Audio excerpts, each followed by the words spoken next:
The sun was bright that Saturday morning, and the Miami harbor was full of life. Families were laughing. Children were running around with ice cream, and tourists lined up with their suitcases, ready to start their vacations. Victoria Hayes walked slowly along the pier, taking in the smell of salt water and the sound of waves crashing against the docks. She liked walking here on weekends. It reminded her of the peaceful times she used to spend with her late husband, Thomas. At 66, Victoria had grown used to being alone, though her heart still carried the weight of loneliness. Her only son, Lucas, was grown now, married to Brianna. Victoria had always been generous with them, helping with their mortgage, paying off their debts, even covering some of their so-called emergencies. She told herself it was what mothers do. But lately, she had noticed a change. Their emergencies seemed too frequent, their excuses too polished. Still, she trusted her son. Even when small doubts whispered in the back of her mind that morning as she paused by the rail to watch one of the largest cruise ships prepare to board, something caught her eye. A tall man in a navy blue blazer was walking confidently beside a woman in a flowing silk dress. At first, Victoria thought it was just another glamorous couple, but then her stomach tightened. The man turned slightly and she recognized his face. It was Lucas. Her heart jumped with both surprise and confusion. What was her son doing here, dressed like that, with luggage that looked more expensive than anything she had ever owned? And the woman at his side, her daughter-in-law Brianna, was glowing with excitement, pulling along designer suitcases, her wrist glittering with new jewelry. Victoria's first instinct was to call out, but something made her stop. Instead, she moved closer, careful to stay behind a group of tourists. She watched as Lucas and Brianna handed their passports to a porter, their smiles wide and relaxed. Then Brianna laughed and said loudly, almost as if she wanted the whole world to hear, "We're booked in the presidential suite. $30,000 for the week. My mother-in-law's name is on it. She has no clue." The words hit Victoria like a slap across the face. Her throat tightened, and for a moment, she felt dizzy. 30,000 in her name. She quickly thought back to her recent credit card bills. She remembered unusual charges she had brushed off, thinking they were simple errors. She had been tired, distracted, unwilling to believe her own son would deceive her. But now the truth stood right in front of her. Lucas stayed silent beside Brianna, nodding along, not even flinching at her arrogance. Victoria's chest ached. It wasn't just the money. It was the betrayal, the idea that her own son would stand by while his wife mocked her, using her hard-earned money to buy themselves luxury. She wanted to scream. She wanted to march forward and demand answers. But instead she stayed still. Her years of being a judge came rushing back. The discipline, the control, the way she had been trained to hold back emotion and think clearly. Her anger sharpened into something else. Cold determination. Victoria stepped back from the crowd and turned away. Her hands trembled as she pulled out her phone. Her mind raced with thoughts. How long had this been going on? How much had they already taken? Did Lucas even feel guilty? But beneath the storm of questions, one thing became crystal clear. She would not let them get away with this.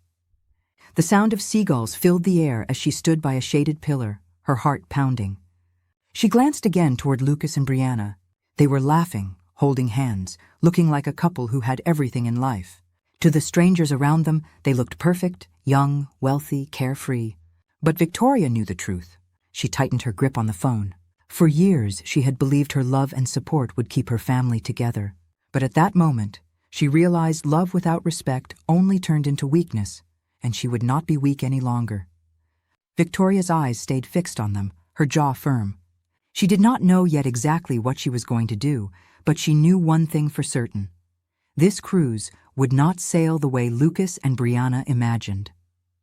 As Brianna tossed her hair and bragged to another guest in line, Victoria's heart finally steadied. She felt the old fire in her veins again, the one she thought had left her after retirement. It wasn't gone. It was waiting, and it was about to be unleashed.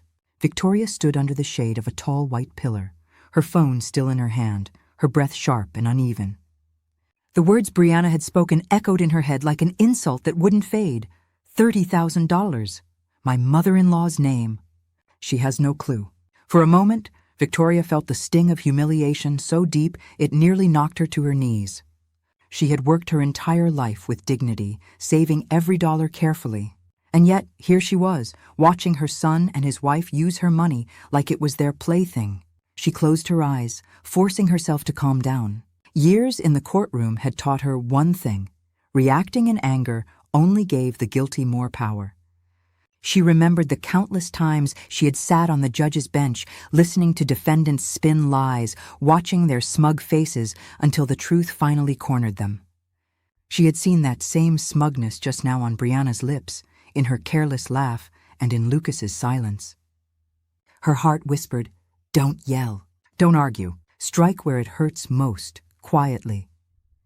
Victoria dialed the number on the back of her credit card, her voice steady when the operator answered. She explained that there was a fraudulent charge, a $30,000 booking on a luxury cruise suite. She gave her name, her details, her identification. Then she said clearly that the booking was not authorized.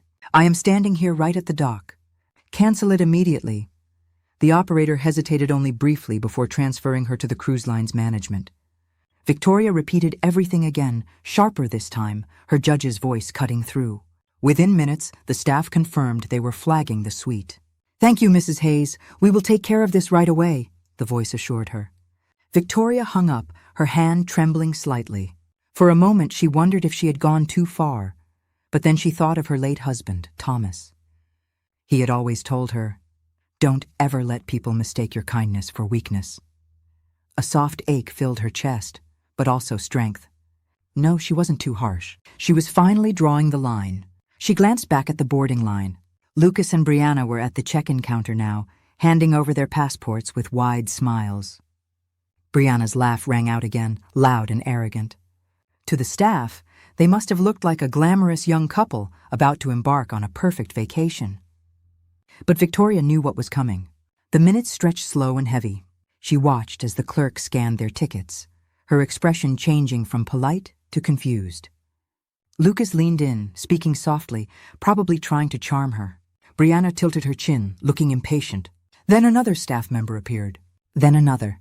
Victoria's lips pressed into a thin line. She could sense it. The storm was about to break. A group of security officers walked over, their presence calm but firm. The passengers in line began to whisper, craning their necks to see what was happening.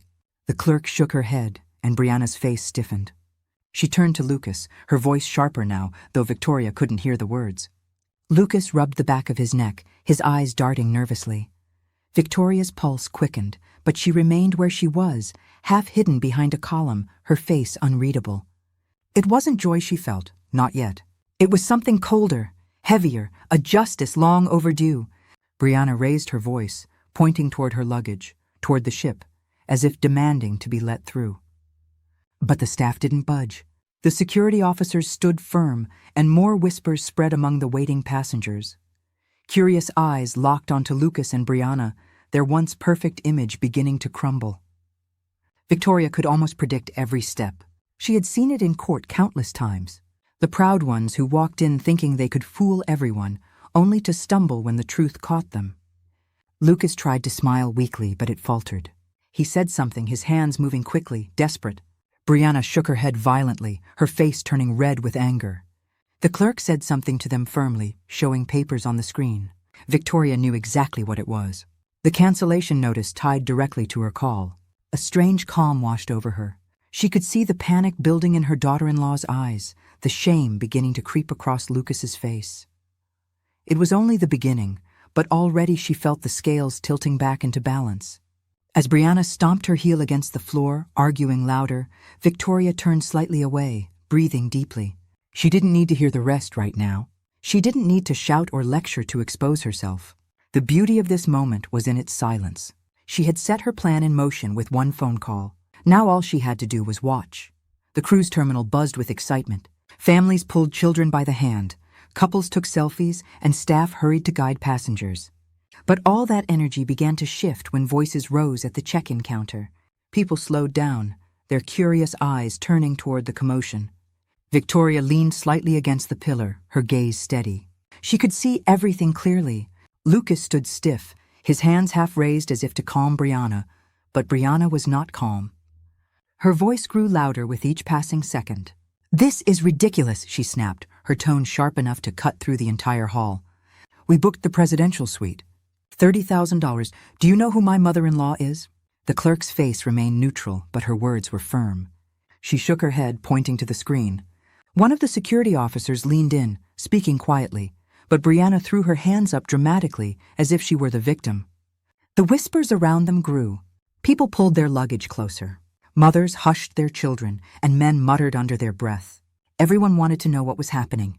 Lucas tried again. He leaned over the counter, speaking softly, probably begging them to fix it, to let them through, but the clerk shook her head once more. Then, with a small wave of her hand, she signaled. 2 more security officers walked over. Victoria felt her chest tighten, her breath slow. She had seen power shift like this before, many times in the courtroom. At first, the guilty always looked in control, as if nothing could touch them. Then, with just a few words or a single piece of evidence, the ground beneath them cracked. And here it was happening to her own son and his wife. Brianna's face twisted with rage. "This is insane!" she shouted, stomping her heel against the polished floor. "We paid for this. We have proof." She yanked her phone out of her purse, scrolling, shoving it at the clerk. "Look, it's right there, the confirmation email. It's under her name." The clerk's reply was calm but final. Victoria couldn't hear every word, but she didn't need to. She knew exactly what the staff was saying. The rightful cardholder flagged this booking as unauthorized. "The suite is cancelled. You are not permitted to board." The color drained from Lucas's face. His lips parted slightly. His voice caught somewhere between a whisper and a plea. He reached for Brianna's arm, but she yanked it away. She pointed wildly, her voice breaking into high-pitched anger. "She's lying. She must have called. She's doing this to ruin us." Victoria's heart thudded. She hadn't been named, but she knew Brianna's instinct was right. Brianna always had a way of sensing when her games were over. Passengers nearby began shaking their heads. Some laughed under their breath. Others pulled out their phones, pretending to check messages, but angling the cameras just enough to capture the scene. The perfect couple who had walked in minutes ago now stood exposed, their image shattered. Lucas rubbed his temples, muttering something to the officers. His body sagged, his shoulders hunched. He no longer looked like the confident man who had walked into the terminal. He looked like a child caught in the middle of trouble, ashamed but powerless to stop it. The officers finally gestured firmly toward the exit. One picked up their designer luggage, setting it aside as if it were nothing more than cheap bags. The clerk stamped their papers with a heavy hand and slid them back. Brianna froze. Her eyes widened, her jaw tight. Then she snapped her head toward Lucas. "Do something," she hissed. "Fix this." But Lucas had nothing left. His voice cracked low and broken. "Brianna, it's over. They're not letting us on." And just like that, the fight drained from her body. She covered her face with her manicured hands and let out a sob that echoed through the hall. Her expensive jewelry glittered under the bright lights, but in that moment, it only made her look more pitiful. The security officers guided them toward the side doors. Their luggage trailed behind, wheels squeaking loudly against the floor. Dozens of eyes followed them, some pitying, most judging. In the crowd, a child tugged on his father's sleeve and whispered, "Why are they crying?" The father shook his head. "Because they did something wrong." Victoria's throat tightened at those words. She had not wanted her son's shame to be so public, yet part of her knew it was the only way he would understand. Quiet conversations at home had never worked. Gentle warnings had been ignored. Maybe humiliation in front of strangers would finally pierce through. As Lucas and Brianna disappeared through the doors, Victoria turned her gaze back to the ship. The passengers continued boarding. Laughter and chatter returned to fill the air. For everyone else, it was just another day, another vacation. For Lucas and Brianna, it was the end of their game. Victoria exhaled slowly, pressing her lips together. She had not spoken a single word to them. She had not raised her voice, had not confronted them. And yet, with one quiet call, she had undone everything. Justice didn't always need a gavel. Sometimes it only needed silence. She straightened her shoulders and began walking away from the harbor. The sound of waves echoed in her ears, but it was not calming anymore. It was sharp, steady, like a drumbeat reminding her of what she had done and of what was still left to do. Because she knew this wasn't the end. Lucas would come. Brianna would rage. They would try to twist the story to make her the villain. But Victoria was ready now. For the first time in years, she felt like herself again. The night was quiet in Victoria's home. The ticking of the old clock on the wall was the only sound in the living room. She sat on the sofa, a cup of tea in her hands, staring at the untouched liquid. Her mind replayed the scene from the harbor again and again. The shock on Lucas's face, the fury in Brianna's voice, the way the crowd had turned to watch them being escorted out. She didn't feel joy, not yet. What she felt was heavy. The kind of weight that comes after years of ignoring signs, after years of pretending not to see what was right in front of you. Tonight there would be no pretending. The doorbell rang sharply, breaking the silence. Victoria set down her tea and walked to the door. When she opened it, Lucas stood there. His face was pale, his eyes red, and his clothes were wrinkled as if he had been pacing for hours. Behind him, Brianna's voice carried from the car parked on the street. She didn't even bother to get out. "Mom," Lucas began, his voice cracking. "We need to talk." Victoria stepped aside. "Come in." He entered quietly, his steps slow, his shoulders hunched like a boy caught stealing. For a moment he didn't speak. He looked at the floor, then at the couch, then finally at his mother. "Why did you do that? Why would you embarrass us like that?" Victoria tilted her head, her voice calm but firm. "Why did you steal from me?" Lucas flinched. He opened his mouth, but no words came. She didn't give him time to recover. She walked to the side table and picked up a folder she had prepared earlier. Inside were her credit card statements, neatly highlighted. She placed them on the coffee table. "These," she said softly, "are months of charges you made. Small at first. A few hundred here, 1,000 there. I thought I was mistaken. I wanted to believe my son would never do this to me. But today you proved me wrong." Lucas's eyes darted to the papers, then back to her. His lips trembled. It was Brianna she wanted. Victoria raised her hand. "No, don't blame her. You let it happen. You stood beside her and stayed silent while she mocked me. Silence is as much betrayal as action." Lucas sat heavily on the couch, burying his face in his hands. "I don't know what to say." From outside, Brianna's voice rose, impatient and shrill. "Lucas, what's taking so long? Tell her to fix this." Victoria's lips curled into a bitter smile. "She still thinks I will fix it for her." She sat across from her son, her voice steady. "Listen carefully, Lucas. This ends today. I will no longer pay your bills. I will no longer cover your mistakes. If you want to live in luxury, you will earn it yourself. If Brianna wants diamonds and first-class cruises, she will have to find a way without me." His head snapped up, panic in his eyes. "Mom, please, if you cut us off, we'll lose everything. The house, the car, Brianna will." Victoria leaned forward, her eyes sharp. "Then maybe you'll learn what it means to stand on your own. I raised you to be strong, not to hide behind me while your wife drains me dry." Tears pooled in Lucas's eyes. For the first time, he looked less like a grown man and more like the boy she once carried in her arms, desperate for comfort. But Victoria didn't soften. The years of disappointment had hardened her heart. "You have a choice," she said quietly. "Grow up and take responsibility, or continue down this path and lose me forever. I will not watch you destroy yourself, and I will not be your victim." Lucas's lips quivered, but he couldn't answer. Outside, Brianna honked the horn, furious. Victoria stood, walking to the door. She opened it wide and looked at her daughter-in-law sitting in the car, her arms crossed. "Brianna," she called, her voice clear in the night. "It's over. No more money, no more games. If you married my son for comfort, then I'm afraid you'll soon be disappointed." Brianna's eyes narrowed, her face twisting in anger. "You think you can scare me? Lucas needs me. He'll never—" But before she could finish, Lucas stepped outside, his face pale. "Brianna, she's right." The silence that followed was heavy. Brianna's eyes widened, disbelief flashing across her face. "What did you just say?" Lucas swallowed hard, his voice trembling. "We can't live like this anymore. We can't keep taking from her. If you want to stay with me, it has to be different." Brianna's mouth fell open, then twisted into fury. "You're pathetic," she spat, slamming the car door open. She stormed out, her heels clacking against the pavement. "If she cuts us off, I'm done. I didn't marry you to be poor." And just like that, she marched down the street, disappearing into the night, her anger echoing behind her. Lucas stood frozen, his body shaking, his eyes filled with tears, but he didn't chase after her. He turned back to his mother, broken and ashamed. "Mom, I don't know what to do." Victoria stepped closer, her voice gentler now but still firm. You start over.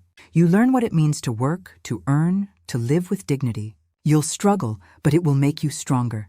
And if you choose wisely, you'll find people who love you for who you are, not for what you can give them. For the first time in years, Lucas nodded slowly. His shoulders dropped and a strange kind of relief spread across his face, as if the heavy mask he had been wearing finally fell away. Victoria watched him, her heart heavy but steady. Tonight she had lost the illusion of the sun she thought she had. But in its place, maybe, just maybe, she had planted the seed of the man he could still become. She closed the door behind them, the night wrapping around the house. For the first time in a long time, she felt peace. Justice had been served. Let us know in the comment, where are you watching from? Please subscribe to the channel Her Side of the Story. Thanks for watching until here.